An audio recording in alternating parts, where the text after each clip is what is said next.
So, Kev, you ready for the podcast? Yes, Matt, I'll be with you in 30 seconds. Order up, 1 all-day breakfast special, double egg, double sausage. Yes, mate, there you go, £8. £2 change, my there you go, buddy. Be lucky, have a good day. Kev? Yes, Matt, look, I promise I'll be with you in 2 minutes. Yeah, but you said only a minute ago you'd be with me in 30 seconds, and now? Yeah, just bear with me, it's a little manic this morning. Yes, love, what can I do for you? Bacon sandwich? Certainly. White bread or wholemeal? Oh, slice of each. If you just want to take a seat, I'll let you know when it's ready. Kev, I don't want to be a nuisance, but have you set up a bus station breakfast cafe in my lounge? That's absurd. Whatever gave you that idea?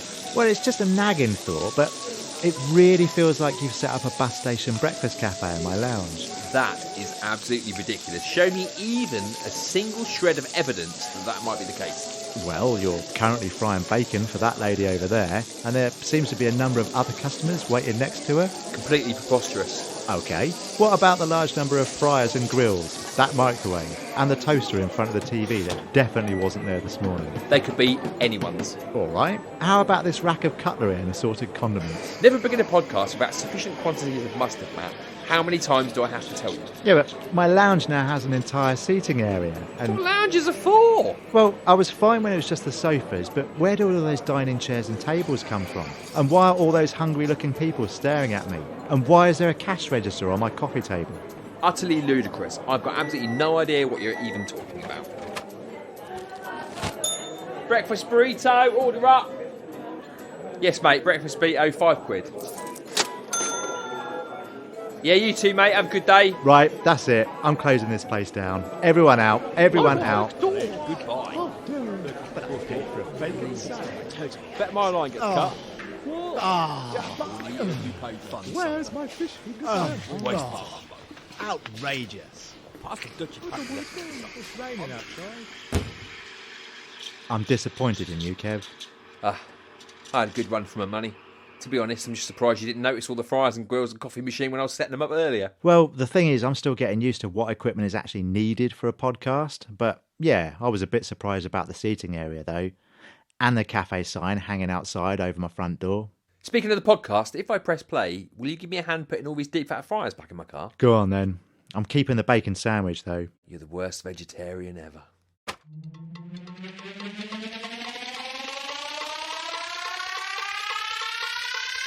Welcome to Cat Noir Season 2, written and performed by Matt Sanders and Kevin Childers. This week's episode is totally gluten-free. I moved through the city like a ghost, holding my form, holding my breath, holding back the years, holding out for a hero, holding in my feelings for another. But I guess although some people should really be together, sometimes we all need space. The air singes my throat with its heady mix of wet dog vegans and bone china. I'm always watching. It's 3:05 a.m.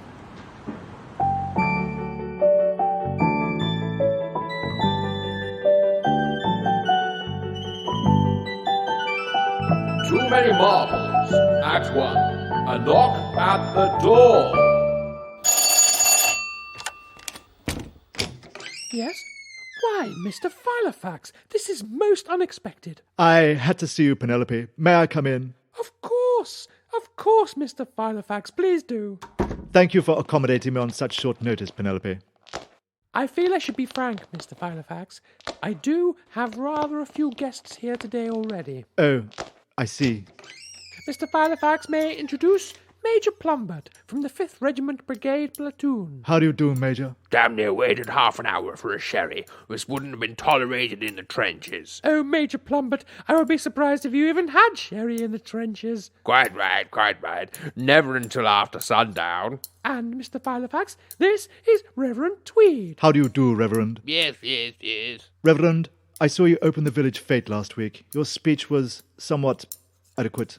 Oh, yes. And next we have Agatha Kensington. Gracious me, you don't mean from the television films? Why, yes, that's me.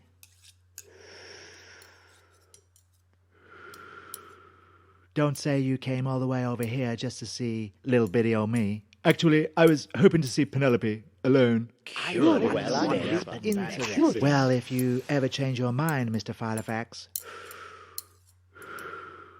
I'll be right over here on this chaise longue. Penelope, could I see you alone?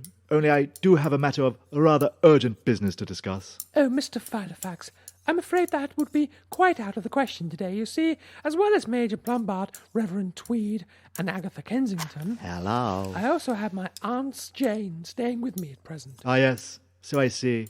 How do you do, ladies? Goodness me, Penelope, there are 9 of them. You have 9 aunts. Such a clever observation. That's right, Mr. Filofax. Just the 9. Where's my blasted sherry? It's coming, Major. Penelope, do you remember the teapot we were talking about? You mean the one that's been in my family for well over 100 years? Yes, that's the one. You used it at the fete last week. I did. Do you still have it? Only I must see it. It's of the gravest urgency. I want a sherry. Such impatience. Oh, really, dear? Horrible. Gormless! Gormless! Goodness, wherever is that girl? Come on, Mrs. Petticoat. Where have you been? I had to answer the door to Mr. Filofax myself. I'm so sorry, Mrs. Petticoat. I was washing the horses and baking a cake and grooming the chickens and stoking the arger. Gormless, will you take Mr. Filofax to the kitchen and show him the teapot we used at the village fete last week? And whilst you're there, would you kindly fetch the Major another sherry? Yes, Mrs. Petticoat. Right this way, Mr. Fartbox. Filofax. Follow me. I'm so sorry, aunts. You must think terribly ill of me to host such a chaotic social gathering. Not at all, dear. Ever attentive to the world around us. Always watching And listening, Keen eyes and cunning minds. That's right, We're dear. just Quietly observing. Oh, how kind you are, all so gracious to me. Don't anyone forget, I'm in this little story too. Yes. And I'm still waiting on my sherry. Come on, Major. Here you are. About blasted time. Never seen anything like it in my life. If you were in my platoon, I'd have you stripped of your rank for such tardiness. Oh, they'd never let me in the military, Major, on account that my eyes don't point straight. Goodness, whatever was that? I think someone let one drop. I sincerely hope it wasn't me. Balderdash and poppycock. That was a gunshot if ever I heard one. Wouldn't you agree, Reverend? Yes. Gosh, no. A gunshot? Major, are you quite sure? Of course I'm sure. Can't fight wars without knowing what a gunshot sounds like. Oh dear, Aunt Jane's, whatever will I do? I feel positively discombobulated. I'd be tempted to check for Mr. Filofax. As would very careful. I fear one tragedy already awaits. I don't think I could face the horror. Shocking, dear. Gormless! Yes, Miss Petticoat. Would you investigate the kitchen and check on poor Mr. Filofax? And please hurry. At once, Mrs. Petticoat.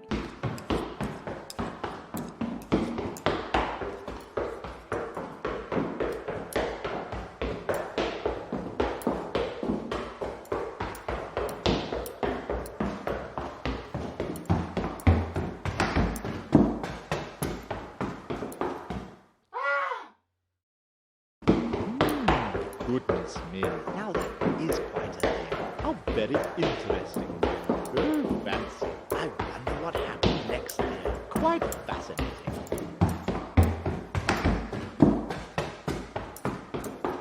What news? It's Mr. Filofax, miss. He's dead. But how did Mr. Filofax die? Did anyone even mention his first name was Shipton? And what does Agatha Kensington really want? I just want satisfaction. All will be revealed in the thrilling conclusion of Too Many Marples, coming up right after this. Will the owner of an A-Team van please come to the car park? That's the owner of an A-Team van. Your vehicle has attracted an awful lot of military attention who are now currently blocking the exit. Thank you. We must get to safety. The lava's coming down the mountain and towards the city. Let's take refuge in the temple. No! The lava will burn us. We must flee to the shore. Then what? We'll grab a boat from someone. Come on! People of Pompeii! I, Duke Rendor, have returned from the future to warn you. Vesuvius will erupt in 3 days! You're a bit late. It's destroying the city already. Oh, bugger, it's this new watch. Sorry, guys, I'll try again. Well, that was odd. Come on, we haven't got time for this. Let's get to the beach. People of Pompeii! I, Duke Grendor, have returned from the future to warn you! Vesuvius will erupt... Oh, I'm late again, aren't I? You just left. Really sorry, I'll try again. Quick, left! Oh, not again. People of Pompeii! Don't bother, mate. Run!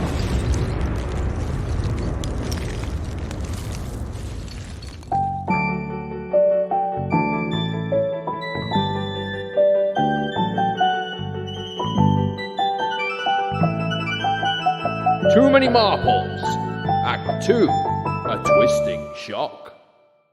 Oh, Aunt Janes, why ever did you gather us all in the kitchen like this? I simply can't bear to look at poor Mr. Filofax laying on the floor like that. At least I'm closer to the sherry supply. Yes. I wonder how long his body will stay warm. Such a curious question, and perhaps more pertinent than you realize. Fascinating. Well, of course, you were interested in poor Mr. Filofax from the moment he arrived, weren't you, Agatha? Oh, that's right, dear, she was. I saw it very perceptive. Well, the day I fail to notice a fine man entering the room is the day I turn into one of you. Savage, dear. Such long claws. And a razor sharp. Yet what we say is true. You were keen for him to join you on the chaise longue, dear. That's right, dear. We all heard you. Perhaps you recognize him, dear. Have you seen poor Mr. Filofax before, dear? I suppose it's possible I saw him at the village fete. Oh, that's right, Agatha. You were there too. As was, I think, Reverend Tweed. Oh, yes, dear. Absolutely right, dear. He said so himself. Reverend Tweed gave a speech at the fete, according to poor Mr. Filofax. I heard him say that too, dear. Such sharp minds we have. Uncanny, dear. You were at the fete, Weren't you, Reverend? Oh, yes. And what about you, Major? Oh, excellent question. Exactly Jane. what I was wondering too, As dear. was I. So dear. perceptive. Eloquently put, I dear. too was wondering if the Major attended the fete. Were you there, Major? Did you go to the fete, dear? Well, I may have stopped by for a sherry or two. Just what are you getting at, Aunt Janes? It seems the village fete provides all the links, dear. What was once disconnected slowly binds. Well said, dear. And of course, this is where Penelope used her family teapot. That's correct, dear. Yes. A teapot you would all have seen her holding. A teapot that has been in her family for generations. A teapot poor Mr. Filofax inquired about so urgently today. But where is the teapot now, dear? Why, I can't seem to see it. Gormless! I'm right here, Mrs. Petticoat.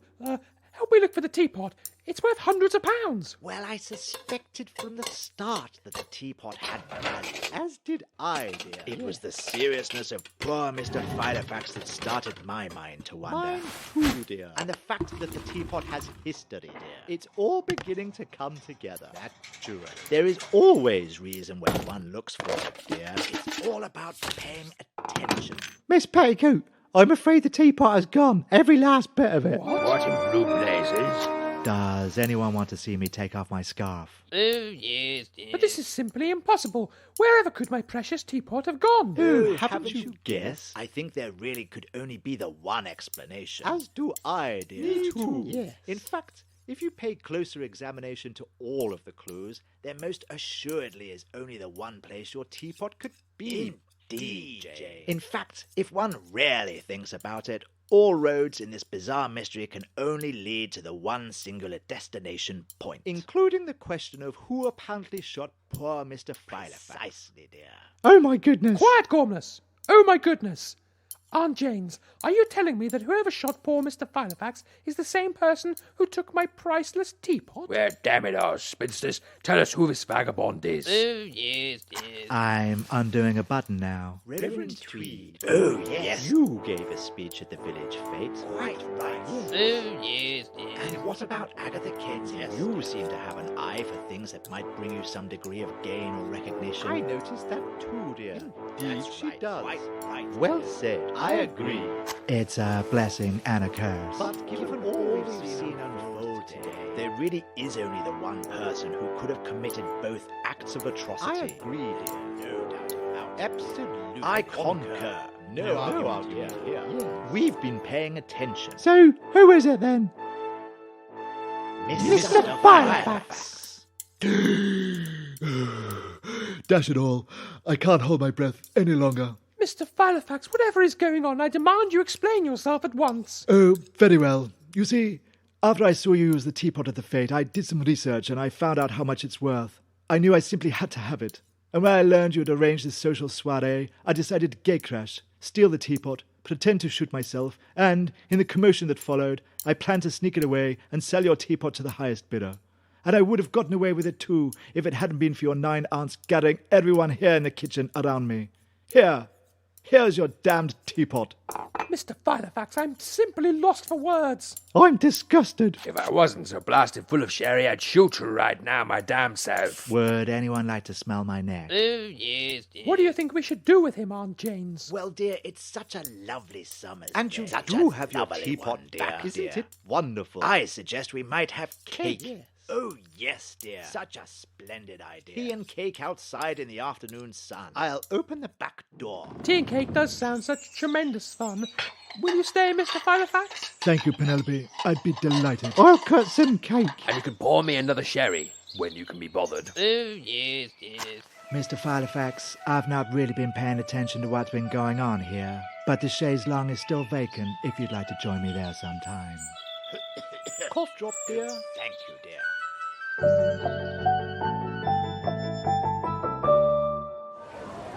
Will the owner of a Batmobile please come to the car park? That's the owner of a Batmobile. Your car alarm is going off and it's bothering all of Gotham. Thank you.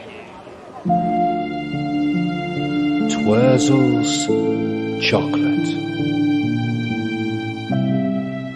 We still aren't endorsed by anyone. I mean, we've tried. Some people reply to our emails and some just don't. But we've tried. And that's the main thing. Okay, we're 3 months ahead of schedule, the album is almost complete, the record company just wants one more song to finish. We then get to spend some time sightseeing around this beautiful city, so thank you so much for this, it's just so nice to work with a true professional. Oh, Ian Browdent, you perfect gentleman, what a lovely thing to say. It's been an absolute pleasure working with you, and here we are in Barcelona just begging to be explored. So, what do you say, Mr. Shampoo? Call me Lawrence, please, Ian. Okay, Lawrence. Shall we do this? One last song. God, yes, I have the perfect number. Okay, well, let's go for a take. Same setup as the others, piano in the middle of the room, mic above, and backing to be added later, yes? Well, Ian, that sounds lovely, but I've had a different idea for this last track.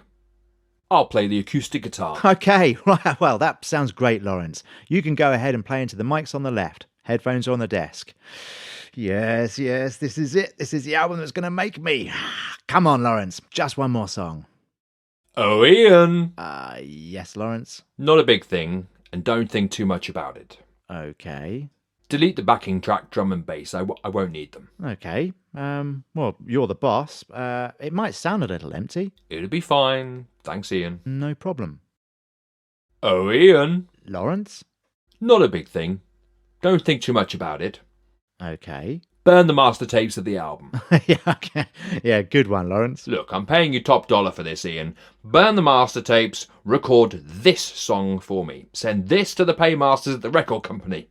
From now on, I only want to be known for this song and this song only.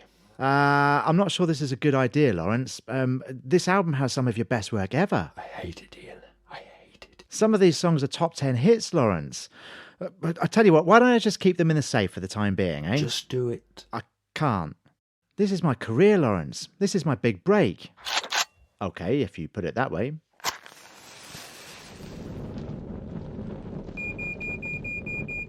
You could have at least taken it outside, Ian. La la la la la la la la la. You ready now? My whole career has been heading to this song, and this song only. From now on, I want to be known as the Birdman from Barcelona. Okay, fine. At least it can only kill my career, not my body. Okay, we're rolling. He loves the parrots in Paris,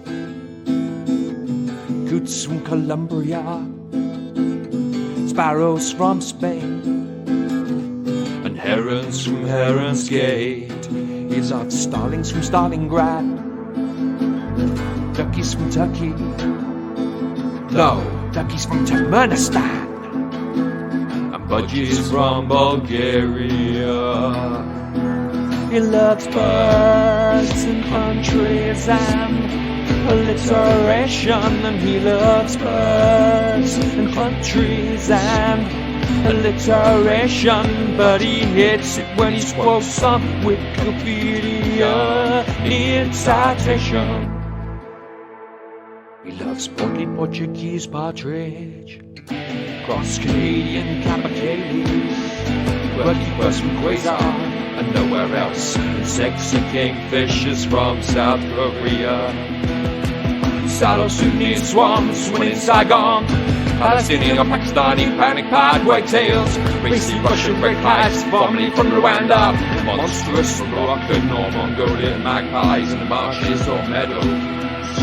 He loves birds and countries and alliteration, and he loves birds and countries and alliteration, but he hates it when he quotes on Wikipedia in citation.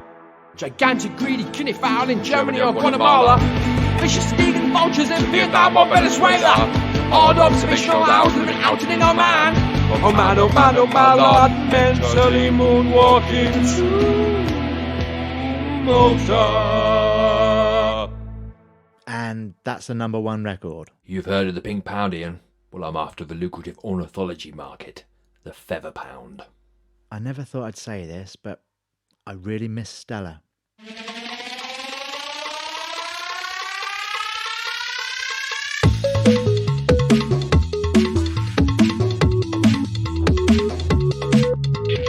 You've been listening to Cat Noir. This episode was written, performed, recorded and produced by Kevin Chilvers and Matt Sanders, with editing by Gary the Trainee sound engineer, and the guest announcer was me. If you have been affected by any of the issues raised in this episode, then please seek immediate medical attention or follow us on Instagram at Cat Noir Podcast. The Cat Noir podcast is sponsored by Zapsplat.com. It's where we get nearly all of our sound effects from.